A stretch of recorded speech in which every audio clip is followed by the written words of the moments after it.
নমস্কাৰ আপোনালোক সকলোকে পুনৰবাৰ টিকে মাইণ্ডৰ অন্য এটা ৰাতিপুৱাৰ ধামাকাদাৰ খবৰলৈ স্বাগতম জনাইছো। আজিও আপোনালোকৰ বাবে দিনটোৰ কেইবাটাও গুৰুত্বপূৰ্ণ খবৰ লৈ আহিছো। ভিডিঅ'টো প্ৰথমৰ পৰা শেষলৈকে চাই থাকিব। আগবাঢ়িছো আজিৰ প্ৰথমটো খবৰ ফালে। প্ৰথম খবৰটো ওলাইছে জুবিনদাৰ ৰৈ ৰৈ বিনালে চিনেমাখনৰ ওপৰত। আজি জুবিনদাৰ ৰৈ ৰৈ বিনালে চিনেমাখন শুভ মুক্তি লাভ কৰিছে। আৰু চিনেমাখন আজি 4:25 বজাৰ পৰা প্ৰথম দৰ্শনী মুকলি কৰি দিছে গুৱাহাটীৰ মেট্ৰিক্স চিনেমা হলে। আৰু আমাৰ গোটেই পৃথিৱীত এনেকুৱা আজিলৈকে কোনো এখন চিনেমাৰ লগত হোৱা নাই, কোনো এজন শিল্পীৰ সৈতে এনেকুৱা ধৰণৰ হোৱা নাই। আজিলৈকে ইমান ৰাতিপুৱাই কোনো এখন চিনেমাই শুভ মুক্তি পোৱা নাই, কিন্তু জুবিনদাৰ ৰৈ ৰৈ বিনালে ফিল্মখন শুভ মুক্তি লাভ কৰিছে আজি ৰাতিপুৱা 4:25 বজাৰ পৰা। এতিয়া এই বস্তুটো কিয় হ'বলৈ পাইছে? এই বস্তুটো হৈছে একমাত্ৰ জুবিনদাৰ মৰমৰ বাবে। জুবিনদাক যি পৰিমাণে মানুহে ভাল পায়, সেই ভাল পোৱাটো এতিয়া প্ৰকাশ কৰিব বিচাৰিছে মানুহে। আৰু first day first show' booking কৰিবৰ কাৰণে মানুহৰ হেতা ওপৰা লাগিছে। টিকট পোৱা নাই, মানুহে কমপ্লেইন কৰিছে যে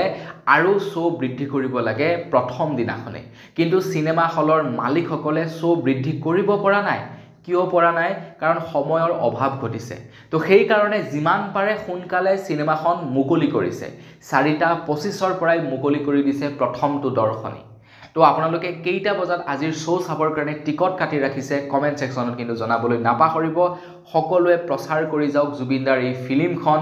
কোনো যদি ব্যক্তিয়ে গম পোৱা নাই, যদি গাঁৱে ভূঞে আমাৰ ককা আইতাসকলে গম পোৱা নাই, তেওঁলোকক গম পোৱাই দিয়ক। তেওঁলোককো এই ফিল্মখন চাবৰ কাৰণে ৰিকুৱেষ্ট কৰক, পাৰিলে টিকট দি দিয়ক যে বলক মোৰ লগতে যাওঁ আৰু এই ৰৈ ৰৈ বিনালে চিনেমাখন চাওঁ। আমি সকলোৱে মিলি এনেকুৱা এটা হিষ্ট্ৰী ক্ৰিয়েট কৰিব লাগিব যাতে অনাগত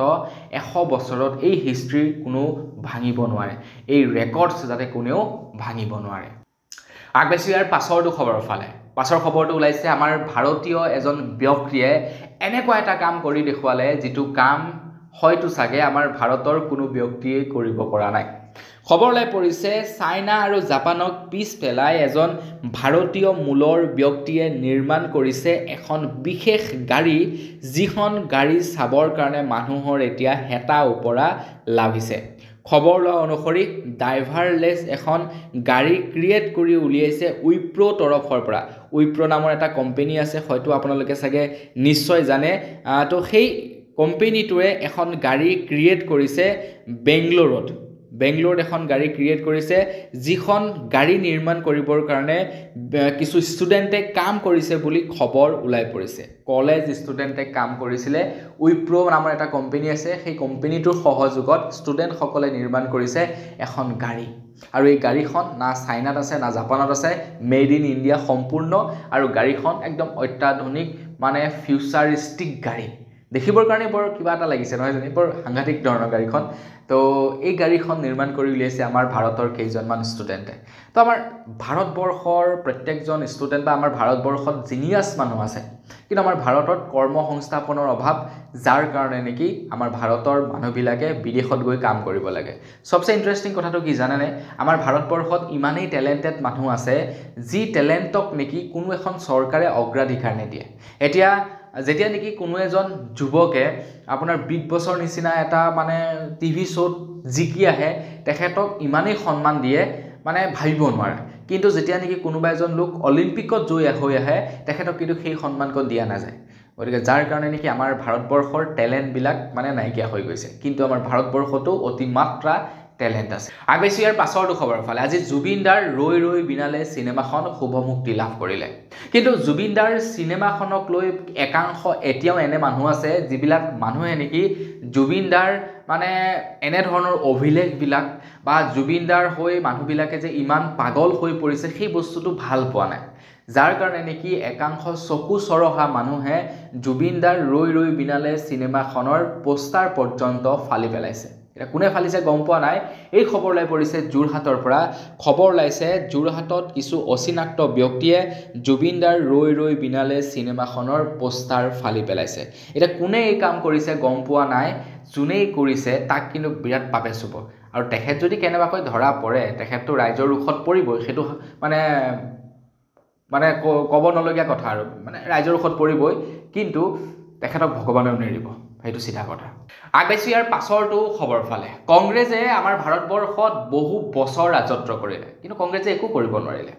এইখাৰ কথা মই কোৱা নাই এইখাৰ কথা কয় বিজেপি পাৰ্টিয়ে বিজেপিয়ে কয় কংগ্ৰেছে বহু বছৰ ৰাজত্ব কৰিলে তেওঁলোকৰ শাসনকালত কেৱল ভাৰতখনক তেওঁলোকে লুটিলেহে ভাৰতবাসীক তেওঁলোকে একো নিদিলে আৰু এই কথা মই নহয় কৈছোঁ আকৌ এবাৰ এই কথা কয় বিজেপি পাৰ্টিয়ে এতিয়া কংগ্ৰেছে কি কৰিলে কি নকৰিলে সেই সম্পৰ্কে নাজানো এতিয়া আমি ক'ব লাগিব যে হয় কংগ্ৰেছে একো কৰা নাছিলে কিন্তু কংগ্ৰেছে কৰিছিলে কি 64 টকাত পেট্ৰল দিছিলে 43 টকাত ডিজেল দিছিলে 400 টকাত এলপিজি গেছ দিছিলে কিন্তু সেই একেটা বস্তুকে বিজেপিয়ে এতিয়া কৰিব পৰা নাই বিজেপিয়ে সেই একেটা বস্তুকে এতিয়া কৰি দেখুৱাব পৰা নাই কংগ্ৰেছে ইমান বছৰ ৰাজত্ব কৰি বেলেগ কৰক বা নকৰক তেখেতলোকে কিন্তু বস্তুৰ দাম ভাল মেইনটেইন কৰি ৰাখিছিলে বস্তু মানে খুব কম দামত জনসাধাৰণক প্ৰভাইড কৰি আছিল কিন্তু বিজেপিয়ে সেই কামটো কৰিব পৰা নাই বিজেপি চৰকাৰৰ দিনত কেৱল মূল্য বৃদ্ধিহে হৈছে আগবাইছোঁ ইয়াৰ পাছৰটো খবৰ ফালে আহি আছে ঈশ্বৰৰ পুত্ৰ জুবিন দাৰ জন্মদিন 18 নৱেম্বৰত জুবিন দাৰ জন্মদিন তো এইবাৰ জুবিনবিহীন জুবিন জন্মদিন হ'ব অৰ্থাৎ এইবাৰ অসমবাসীয়ে জুবিনবিহীন জুবিন দাৰ জন্মদিন উদযাপন কৰিব প্ৰত্যেক বছৰে প্ৰত্যেক স্থানতে জুবিন দাৰ জন্মদিন উদযাপন কৰে জুবিন অনুৰাগীসকলে কিন্তু এইবাৰো সেই একেটা সময়তে সেই জুবিন অনুৰাগীসকলে জুবিন দাৰ জন্মদিন পালন কৰিব কিন্তু এইবাৰ জুবিন দা নাথাকিব তো এইবাৰ জুবিন দাৰ 18 নৱেম্বৰত জন্মদিনৰ বাবে গছৰ দিন হিচাপে উদযাপন কৰিব গুৱাহাটীৰ সচেতন নাগৰিকে এইবাৰ গুৱাহাটীৰ সচেতন নাগৰিকে জুবিন দাৰ জন্মদিনৰ দিনাখন গছৰ দিন হিচাপে পালন কৰিব বুলি ঘোষণা কৰিছে জুবিন দাই যেহেতু প্ৰকৃতিক ভাল পাইছিলে জুবিন দাই যেহেতু গছ ভাল পাইছিলে তো জুবিন দাৰ জন্মদিনৰ দিনাখন এইবাৰ গছৰ দিন হিচাপে পালন কৰিব বুলি একাংশ লোকে জনাইছে আগবাইছোঁ ইয়াৰ পাছৰটো খবৰ ফালে জুবিন দাক লৈ এতিয়া একাংশ পলিটিচিয়ানে পলিটিক্স কৰিছে কি বিজেপি কি কংগ্ৰেছ কি ৰাজ্যৰ দল কি অসম গণ পৰিষদ কি এজেপি সকলোৱে পলিটিক্স কৰিছে কিন্তু কিছুমান পলিটিক্যাল পাৰ্টিয়ে যিটো পলিটিক্স কৰিছে সেই পলিটিক্স ভালৰ বাবে বুলি আমি ক'ব পাৰি সেই পলিটিক্স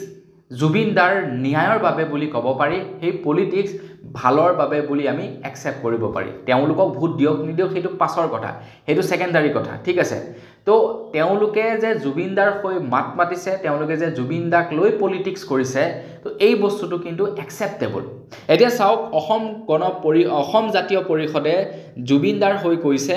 যে জুবিন দাৰ 18 তাৰিখৰ দিনাখন জন্মদিন আছে 17 নৱেম্বৰৰ নিশা 8 বজাত প্ৰধানমন্ত্ৰী ডাঙৰীয়া দেৱে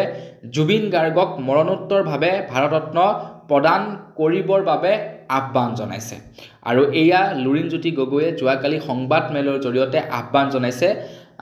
ভাৰতৰ প্ৰধানমন্ত্ৰী নৰেন্দ্ৰ মোদী ডাঙৰীয়া মই কৈছোঁ আপোনালোকক হয়তো আপোনালোকে ভাবিব পাৰে যে তেওঁলোকে এয়া পলিটিক্সৰ কাৰণে কৰিছে তেওঁলোকৰ পলিটিক্সৰ লাভালাভৰ কাৰণে কৰিছে হয় মানি লৈছোঁ তেওঁলোকে তেওঁলোকৰ পলিটিক্স কেৰিয়াৰ ভাল কৰিবৰ কাৰণে বা তেওঁলোকে পলিটিক্সৰ বাবে এই কামটো কৰিছে কিন্তু সেই পলিটিক্স কিন্তু জুবিন দাৰ হকেহে হৈছে হেয়া জুবিন দাৰ বিপক্ষে হোৱা নাই জুবিন দাৰ হকে হৈছে বা জুবিন দাৰ ভালৰ বাবে হৈছে মানে জুবিন দাক মৰণোত্তৰভাৱে ভাৰতৰত্ন দিবৰ বাবে আহ্বান জনাইছে গতিকে এই পলিটিক্স মোৰ বাবে বেয়া নহয় বুলি মই ভাবোঁ আপুনি কি ভাবে কমেন্ট সেকশনত জনাব মই কোৱা নাই যে আপোনালোকে অসম জাতীয় পৰিষদক ভোট দিব 26ৰ নিৰ্বাচনত সেইটো কোৱা নাই কিন্তু তেওঁলোকে যেটো পলিটিক্স কৰিছে সেইটো ভাল বুলি মই ক'ব বিচাৰিছোঁ আগবাইছোঁ ইয়াৰ পাছৰ খবৰ ফালে ইয়াৰ পাছৰ খবৰটো ওলাই পৰিছে মিছন বসুন্ধৰা আঁচনিৰ ওপৰত তো মিছন বসুন্ধৰা আঁচনি 3.0 মুকলি হ'বলৈ গৈ আছে মিছন বসুন্ধৰা আঁচনি 3.0 বাবে আবেদন কৰিছে 4,20,000 লোকে আৰু প্ৰায় 1,40,000 আবেদন নিষ্পত্তি কৰিব বুলি জনাইছে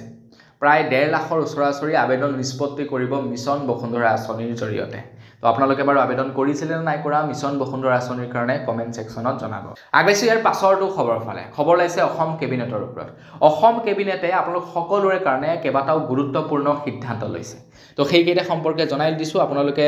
চাই ল'ব যদি আপোনালোকে সবিশেষ পঢ়িব বিচাৰে ভিডিঅ'টো অকণমান ৰখাই ল'ব তাৰ পিছত পঢ়িব পাৰিব প্ৰথমটো হৈছে কেবিনেটে আৰক্ষীৰ দায়বদ্ধতা আৰু অধিক নিশ্চিত কৰিবৰ কাৰণে অসম আৰক্ষী সংশোধনী বিধেয়ক 2025 অনুমোদন জনাইছে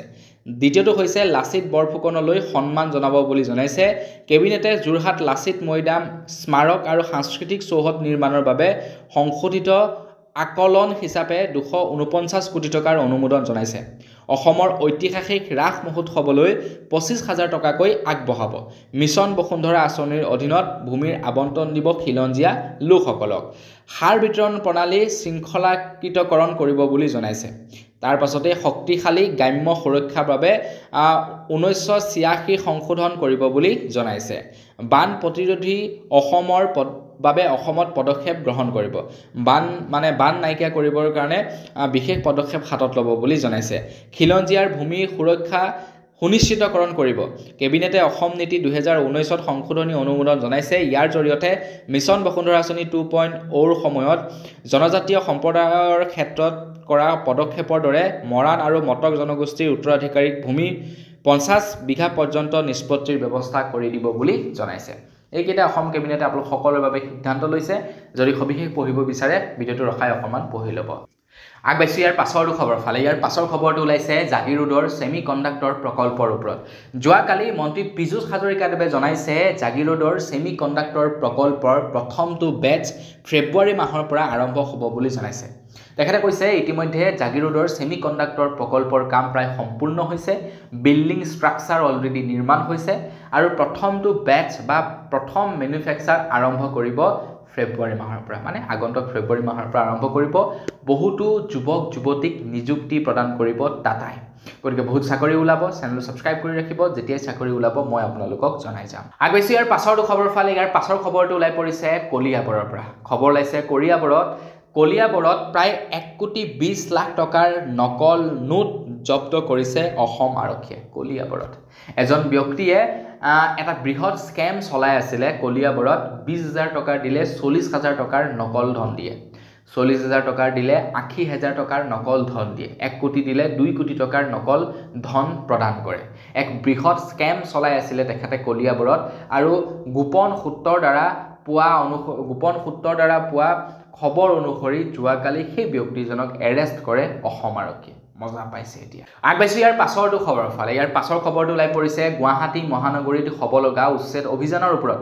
খবৰ ওলাই পৰিছে গুৱাহাটী মহানগৰীত যি নেকি উচ্ছেদ অভিযান হ'ব বুলি শুনা পাই আছিলোঁ যিবিলাক পৰিয়ালক নেকি উচ্ছেদৰ বাবে জাননী জাৰি কৰা হৈছিলে তেওঁলোকৰ উচ্ছেদ অভিযান কিছুদিনৰ কাৰণে উচ্চতম ন্যায়ালয়ে স্থগিত ৰাখিছে স্থগিতাদেশ দিছে উচ্চতম ন্যায়ালয়ে খবৰ লোৱা অনুসৰি উচ্ছেদৰ জাননী নাকচ কৰিছে ন্যায়ালয়ে প্ৰায় 1000 পৰিয়ালক সকাহ প্ৰদান কৰিছে উচ্চতম আৰু উচ্চতৰ ন্যায়ালয়ে উচ্চতম আৰু উচ্চ ন্যায়ালয়ৰ গাইডলাইন মানি দিব লাগিব উচ্ছেদৰ জাননী গতিকে কিছুদিনৰ কাৰণে তেওঁলোকে সকাহ পাইছে মানে গুৱাহাটী মহানগৰীৰ আশে-পাশে একাংশ লোকক উচ্ছেদ কৰিবৰ কাৰণে জাননী প্ৰদান কৰা হৈছিলে তো তেওঁলোকৰ উচ্ছেদ অভিযান কিছুদিনৰ কাৰণে ৰখিব আগবাইছোঁ ইয়াৰ পাছৰটো খবৰ ফালে ইয়াৰ পাছৰ খবৰটো ওলাই পৰিছে মৰিগাঁৱৰ বটৰদৱা সমষ্টিৰ পৰা তো যোৱাকালি মৰিগাঁৱৰ বটৰদৱা সমষ্টিত মৰিগাঁৱৰ ডিচি উপস্থিত হয় অৰ্থাৎ ডিচি ছাৰে হঠাতে ছাডেন ভিজিট মাৰে তো ছাডেন ভিজিট মাৰে তেখেতে এখন ক্ষুদ্ৰ প্ৰাথমিক স্বাস্থ্য কেন্দ্ৰত য'ত দেখা পায় যে সেই প্ৰাথমিক স্বাস্থ্য কেন্দ্ৰখনত মানে ডক্টৰ অহা নাই তাতে কৰ্মচাৰী অহা নাই তাতে ৰোগীসকলে হাহাকাৰ কৰি ফুৰিছে কিন্তু তেতিয়ালৈকে গৈ পোৱাগে নাই আপোনাৰ সেই মানে কৰ্মচাৰীসকল আৰু তাৰ পাছত তেখেতে ছাডেন ভিজিট মাৰে মোৰ মতে এনেকুৱা কৰিব লাগে প্ৰত্যেকজন ডিচিয়ে এনেকুৱা কাম কৰিব লাগে মানে জিলা আয়ুক্তই প্ৰত্যেকখন ডিষ্ট্ৰিক্টৰ জিলা আয়ুক্তই এই কামটো কৰিব লাগে হঠাৎ যাব লাগে ছাডেন ভিজিট মাৰিব লাগে যদি কিবা খেলি মেলি পায় লগে লগে ছাছপেণ্ড আগবাইছোঁ ইয়াৰ পাছৰটো খবৰ ফালে ইয়াৰ পাছৰ খবৰটো ওলাই পৰিছে বীৰ লাচিত সেনাৰ ওপৰত খবৰ ওলাইছে অসমৰ মুখ্যমন্ত্ৰী ডক্টৰ হিমন্ত বিশ্ব শৰ্মাদেৱে নিৰ্দেশনা দিছে যে অসমৰ যিমানবিলাক নেকি বীৰ লাচিত সেনাৰ নেতাৰ ওপৰত বা বীৰ লাচিত সেনাৰ কৰ্মকৰ্তাৰ ওপৰত য'ত যিমান মানে গোচৰ ৰুজু হৈ আছে সেই গোচৰ নিষ্পত্তি কৰিবৰ কাৰণে যাৰ কাৰণে নেকি এতিয়া য'ত যেনেকৈ পাইছে বীৰ লাচিত সেনাৰ কৰ্মকৰ্তাসকলক গ্ৰেফতাৰ কৰিছে আটক কৰিছে অসম আৰক্ষীয়ে খবৰ লোৱা অনুসৰি বীৰ লাচিত সেনাৰ বিৰুদ্ধে একশ্যন মোডত অসম আৰক্ষী উজনিৰ পৰা নামনি লৈ অপৰাধত জড়িত বীৰ লাচিত সেনাৰ সৈনিকক আৰক্ষীয়ে আটক কৰিছে মুখ্যমন্ত্ৰীৰ নিৰ্দেশনাৰ পাছতেই এনে একশ্যন লৈছে চৰাইদেউত বীৰ লাচিত সেনাৰ বিৰুদ্ধে এক বৃহৎ অভিযান চলিছে বুলি খবৰ ওলাই পৰিছে মানে বীৰ লাচিত সেনাৰ সেই যিমানবিলাক নেকি মানে বিভিন্ন সময়ত মানে চলি থাকে ন এনেকুৱা ধৰণৰ যিমানবিলাক জাতীয় সংগঠন আছে তেওঁলোকৰ নেতাবিলাকৰ ওপৰত বিভিন্ন সময়ত গোচৰ ৰুজু হয় তেওঁলোকে যিহেতু জাতিৰ স্বাৰ্থত মানে কাম কৰি থাকে তো তেনে অৱস্থাত মানে বিভিন্নজন লোকে তেওঁলোকৰ এগেইনষ্ট হৈ পৰে আৰু সেইবাবে তেওঁলোকৰ এগেইনষ্টত বিভিন্ন জেগাত বিভিন্ন সময়ত এফআইআৰ ৰুজু কৰি থৈ থাকে এতিয়া সেই এফআইআৰবিলাকৰ ভিত্তিতে তেওঁলোকক এৰেষ্ট কৰা হৈছে আগেছি ইয়াৰ পাছৰটো খবৰ ফালে যোৱাকালি জুবিন ক্ষেত্ৰত আহি উপস্থিত হয় বাংলাদেশৰ উচ্চায়ুক্তৰ এটা দল তো চাওক বাংলাদেশতো জুবিনৰ জনপ্ৰিয়তা চাওক আপোনালোকে ঠিক আছে তো আমাৰ ভাৰতৰ মন্ত্ৰী বিষয়াসকল আহিছে সেইটো পাছৰ কথা অহাও নাই ইনফেক্ট আমাৰ কেন্দ্ৰীয় মন্ত্ৰীসকলটো এতিয়ালৈকে অহা নাই ইনফেক্ট প্ৰধানমন্ত্ৰী নৰেন্দ্ৰ মোদী ডাঙৰীয়াদেৱে অহা নাই এটলিষ্ট আহিব লাগিছিলে তেখেত হয়নে নহয় আহা হ'লে ভাল লাগিলেহেঁতেন কিন্তু তেখেত এতিয়ালৈকে পোৱাহি নাই আহাও নাই নিৰ্বাচনী প্ৰচাৰ চলাবৰ কাৰণে তেখেত আহিব কিন্তু জুবিনদাৰ সমাধি ক্ষেত্ৰত আহি তেখেতে শ্ৰদ্ধাঞ্জলি দিবৰ কাৰণে আহা নাই কিন্তু বাংলাদেশৰ পৰা মানুহ আহি পাই গৈছে জুবিনদাক শ্ৰদ্ধাঞ্জলি দিবৰ কাৰণে এনেকুৱা নহয় যে বাংলাদেশৰ কোনোবা এজন নৰ্মেল পিপুল আহিছে তেনেকুৱা নহয় বাংলাদেশৰ উচ্চ পৰ্যায়ৰ বিষয়াসকল আহিছে জুবিনদাক শ্ৰদ্ধাঞ্জলি জ্ঞাপন কৰিবৰ কাৰণে তো তেওঁলোকক আমি ধন্যবাদ জ্ঞাপন কৰিছোঁ তেওঁলোক এখন আমাৰ ওচৰীয়া ৰাষ্ট্ৰ তো সেই হিচাপে তেওঁলোকে সন্মান দিবৰ কাৰণে আহিছে জুবিনদাক আগেছি ইয়াৰ পাছৰটো খবৰ ফালে খবৰলৈ পৰিছে নৱেম্বৰ মাহত প্ৰায় ৩৫,০০০ যুৱক যুৱতীক নিযুক্তি প্ৰদান কৰিব অসম চৰকাৰে চাকৰিৰ বৃহৎ নিযুক্তি আহি আছে নৱেম্বৰ মাহত খবৰলৈ অনুসৰি নৱেম্বৰ মাহত ৩৫,০০০ যুৱক যুৱতীয়ে পাব নিযুক্তি তেখেতৰ যি এটা নেকি মাইলষ্টন আছিলে 1 লাখ অলৰেডি ক্ৰছ হ'ল প্ৰায় 2 লাখৰ এতিয়া ওচৰা-ওচৰি হ'বগৈ কিন্তু তেখেতে কৈছিলে আকৌ যে প্ৰত্যেক বছৰে 1 লাখক নিযুক্তি দিম বুলি কিন্তু সেইটো নোৱাৰিলে গোটেই 5 বছৰৰ ভিতৰত 1 লাখ ক্ৰছ কৰিছে মাত্ৰ আগেছি একেবাৰে শেষৰটো খবৰ ফালে একেবাৰে শেষৰ খবৰটো ওলাই পৰিছে দিল্লীৰ পৰা তো দিল্লীৰ বিজেপি চৰকাৰে বৰ আজব কাণ্ড এটা এইবাৰ কৰি পেলালে তো দিল্লীত যি নেকি ছট পূজা আয়োজন কৰা হৈছিলে তো ছট পূজাত মানে গংগা নদীত পূজা কৰে বিহাৰী মানুহসকলে হয় নহয় সেইটোৱে বিহাৰী মানুহসকলে পূজা কৰে কিন্তু দিল্লীত এইবাৰ মানে ছট পূজা আয়োজন কৰিবৰ কাৰণে এখন বেলেগকৈ যমুনা নদী বনাই দিলে সেই যমুনা নদীখন কিন্তু সৰ্বসাধাৰণ মানুহৰ কাৰণে নহয় সেই যমুনা নদীখন পলিটিচিয়ানৰ কাৰণে ভিআইপিৰ কাৰণে ভিভিআইপিৰ কাৰণে মানে অৰিজিনেল যিখন নেকি যমুনা নদী সেই যমুনা নদীখন বিশুদ্ধ যমুনা নদীখন খুবেই লেতেৰা যিখন চাফা কৰিবৰ কাৰণে কেমিকেল দিছিলে যদিও মানে সেই মানে যমুনা নদীখন সম্পূৰ্ণৰূপে চাফা হোৱা নাই মানে ভিআইপি ভিভিআইপি সকলে গা ধুব পৰা হোৱা নাই সৰ্বসাধাৰণ মানুহে গা ধুব পাৰিব কিন্তু ভিআইপি ভিভিআইপিয়ে গা ধুব পৰা হোৱা নাই যমুনা নদী যাৰ কাৰণে যমুনা নদীখন বেলেগকৈ বনোৱা হৈছে বেলেগকৈ বনাই দিলে যমুনা নদী আৰু যমুনা নদীত যমুনাৰ পানী নাই কিন্তু যমুনা ঘাটত মানে যমুনাৰ পানী নাই হেয়া মানে খাব পৰা পানী মিনাৰেলছ পানী পাইপেৰে আনি সেই ঘাটটোত দিছে আৰু তাৰ পাছত ভিআইপি ভিভিআইপি সকলক গা ধুবলৈ দিছে বিশেষকৈ পলিটিচিয়ান সকলক বৰ আজব কাণ্ড এটা কৰি দিলে তো বন্ধু বান্ধৱীসকল বছ আজি ভিডিঅ' জনাবলগীয়া খবৰ ইমানকেইটাই আছিলে খবৰকেইটা জানি আপোনালোকৰ কেনে লাগিলে কমেণ্ট ছেকশ্যনত জনাব যদি ভাল লাগিলে লাইক এটা কৰিব চেনেলটো ছাবস্ক্ৰাইব কৰা নাই ছাবস্ক্ৰাইবটো কৰি ল'ব পুনৰ এটা লগ পোৱাৰ খালৈ বিদায় মাগিছোঁ ধন্যবাদ জয় অসম